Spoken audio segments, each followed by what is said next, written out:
Para pembelajar, mari kita pada kesempatan ini melanjutkan pokok pembahasan kita. Sebelum kita memulai, baiklah kita membuat tanda salib dan berdoa. Dalam nama Bapa dan Putra dan Roh Kudus, amin. Tuhan, terima kasih dan kami mohon kepadamu, berkatilah kami agar dapat belajar dengan baik demi Kristus Tuhan kami, amin. Dalam nama Bapa, Putra dan Roh Kudus, amin. Para pembelajar, saya akan langsung untuk men-share screen.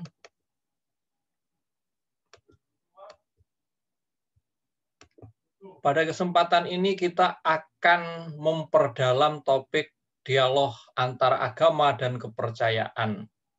Tujuan dari pembelajaran kita pada saat ini yang pertama adalah agar Anda mempunyai pemahaman yang benar bahwa setiap agama pada dasarnya berkehendak yang baik. Yang kedua, mampu melakukan dialog kehidupan dengan pemeluk agama lain. Dialog kehidupan, bukan hanya dialog pengetahuan.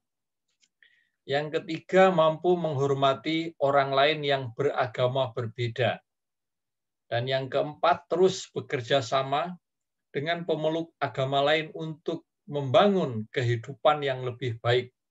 Itulah 4 tujuan pembelajaran pada sesi kali ini.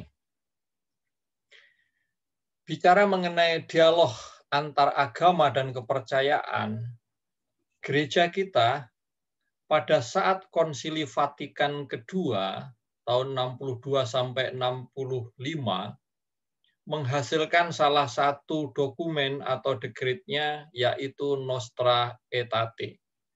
Nostra Aetate ini adalah ajaran gereja, bagaimana gereja memandang agama dan kepercayaan lain.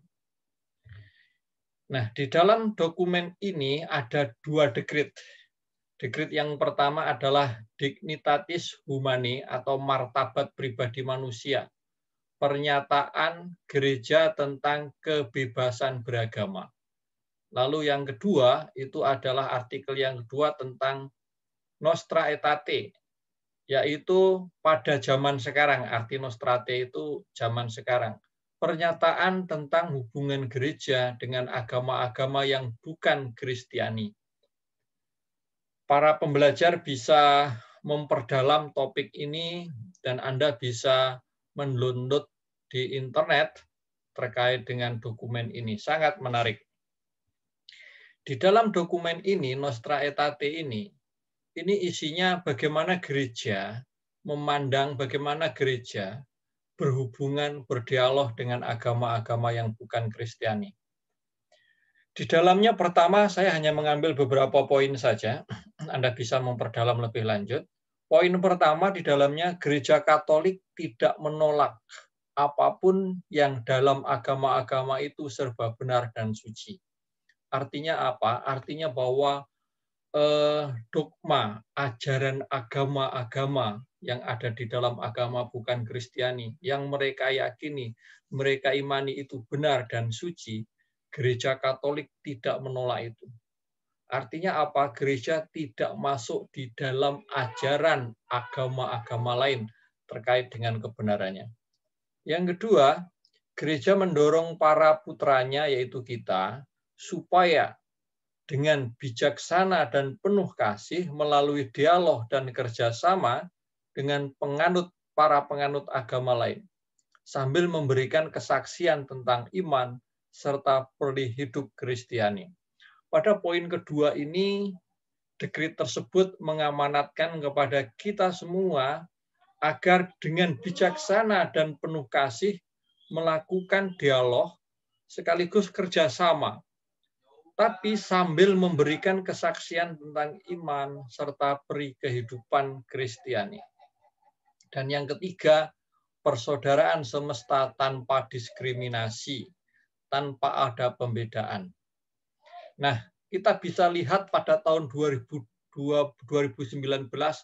ada peristiwa yang sangat bersejarah, yaitu Paus Fransiskus berkunjung ke Uni Emirat Arab, bertemu dengan Imam Besar Masjid Al-Azhar Mesir, yaitu Syekh Ahmad Al-Tayyab.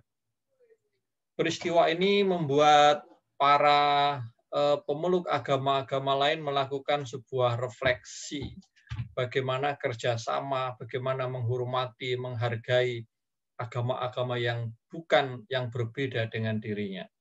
Dan ini sungguh menjadi sebuah cerminan bagaimana hidup bersama itu dibangun berdasarkan persaudaraan, cinta kasih, bukan pertama-tama berdasarkan sebuah keyakinan karena ajaran agama.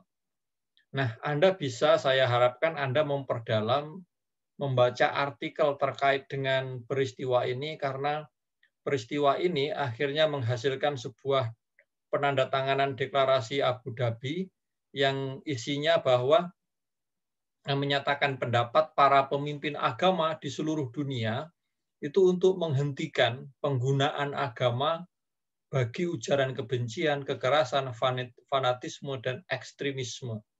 Jadi, para pemimpin agama diajak tidak menggunakan agama, ayat-ayatnya, ajaran-ajarannya untuk menyampaikan ujaran kebencian, kekerasan, fanatisme, ekstremisme.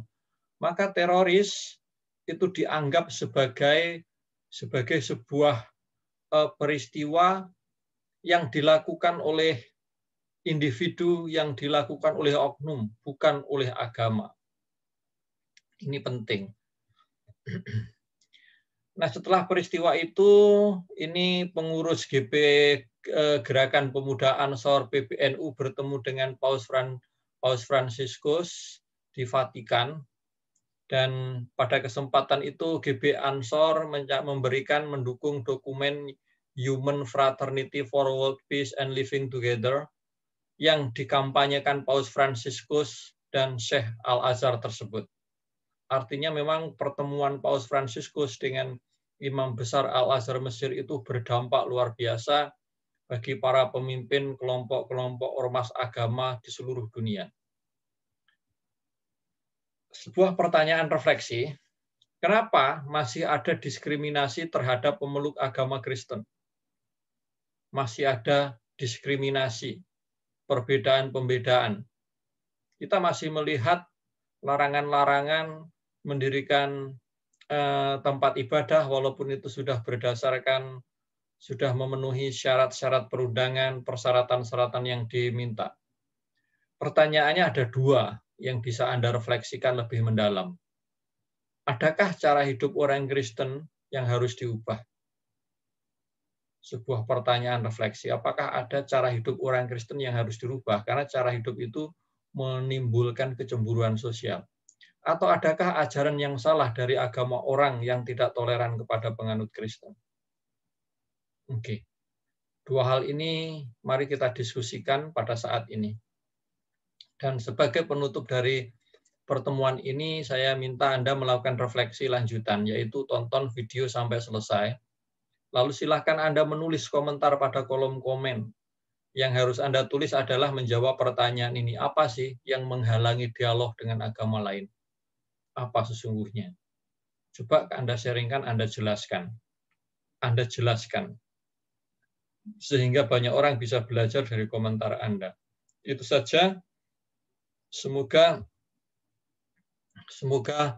pertemuan ini bermanfaat untuk kita, semakin berani dengan kerendahan hati mengadakan dialog kehidupan dengan penganut agama lain yang berbeda, sehingga kehidupan bermasyarakat menjadi damai dan lebih baik. Mari kita tutup dengan doa. Dalam nama Bapa dan Putra dan Roh Kudus. Amin. Terima kasih Tuhan atas berkat yang Kau limpahkan kepada kami. Semoga kami dalam hidup sehari-hari menebarkan kasih-Mu, mengadakan dialog cinta kasih dan dialog kehidupan dengan saudara-saudara kami yang beragama, berkeyakinan berbeda. Demi Kristus Tuhan kami. Dalam nama Bapa, Putra, dan Roh Kudus. Amin.